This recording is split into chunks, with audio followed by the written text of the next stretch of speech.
What up?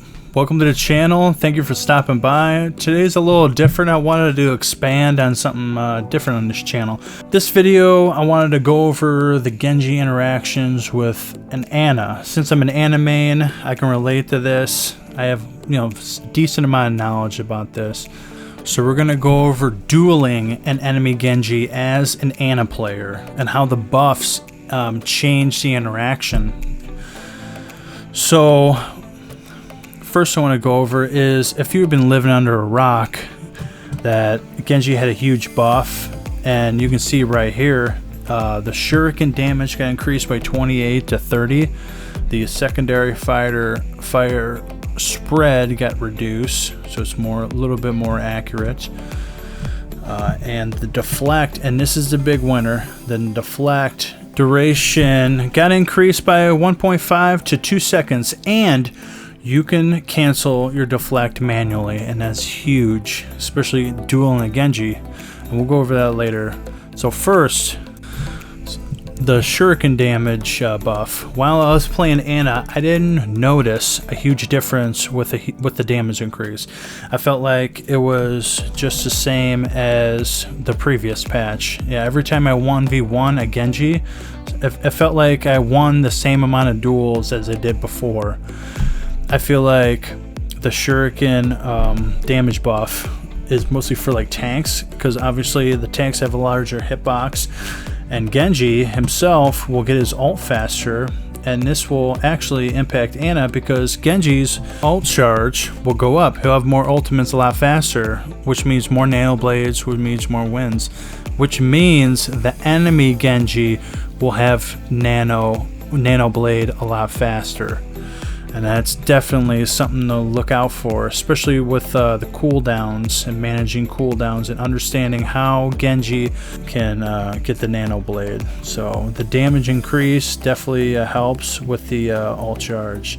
Second, the secondary spread fire from 12 to 9. So as an Ana player, it doesn't make a huge difference going against an enemy Genji, since Ana's hitbox is one of the tiniest hitbox, and she also has one of the smallest head hitboxes as well. So hitting those criticals and melee, it will be a lot less frequent. The spread difference is mostly for Genji to build his ult a lot faster against tanks, because it's a lot easier to hit a tank. He's a little bit more accurate. So that means more nano blades, more enemy nano blades. Sometimes Genjis can farm blade faster than nano. The one Genji we had, he was farming the tanks, and he had nano before. He had Genji blade before I had nano. It's crazy. So, but the third buff is the biggest buff of all. It's a deflect duration is increased from 1.5 to 2 seconds, and then now the deflect can be canceled manually, and that's a huge buff, especially against the Ana duel, because in the old patch where you're going against an Ana, all you had to do is bait out the deflect and you pretty much won the fight. But since deflect can be canceled, it's a lot harder to punish deflecting Genji, which leads to an Ana player wasting cooldowns or making mistakes that lead to their death.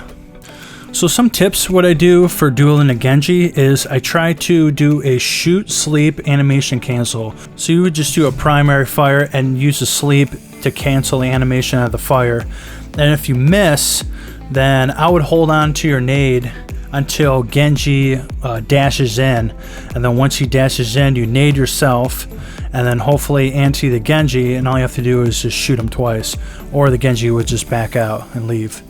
Also, another tip is try not to be around half health when a Genji's like roaming around, because that's like you're like a perfect target when you're like low health, because all Genji has to do is just slash and dash, or dash and whatever you call it. That's for his ultimate, but you know what I mean.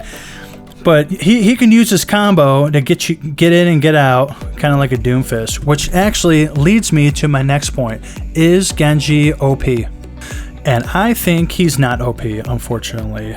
There's a couple heroes that can do the same exact thing that are in a better state. and do it more consistently. For example, Doofus and Echo are more reliable, more consistently lethal. I think I said it right. Why would you ever play Genji when Doofus has an ability that can take out a squishy in one punch and also have 2 other abilities to get out? And Echo can sticky bomb, focus beam at target, delete him, and then fly out. So you have to be so mechanically disciplined as Genji to use your dash, get a pick, and then dash out. Because if you don't get a pick, then you're pretty much sitting there like a lame duck and with no escape. You have no dash reset. So whether or not Genji is a good pick, Genji's always going to be played in competitive at all levels because Genji is such a fun character. So whenever you have a Genji on your team and you're pretty much forced to play Ana to get like a Nano Blade or get some kind of combo, you have to understand that you have to be able to play effectively as Ana.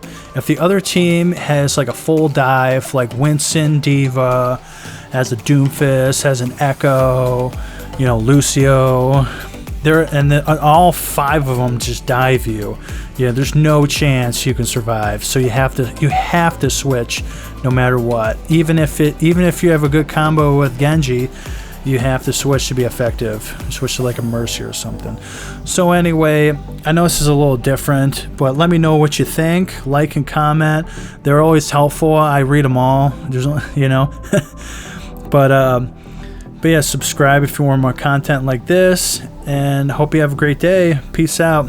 Happy gaming.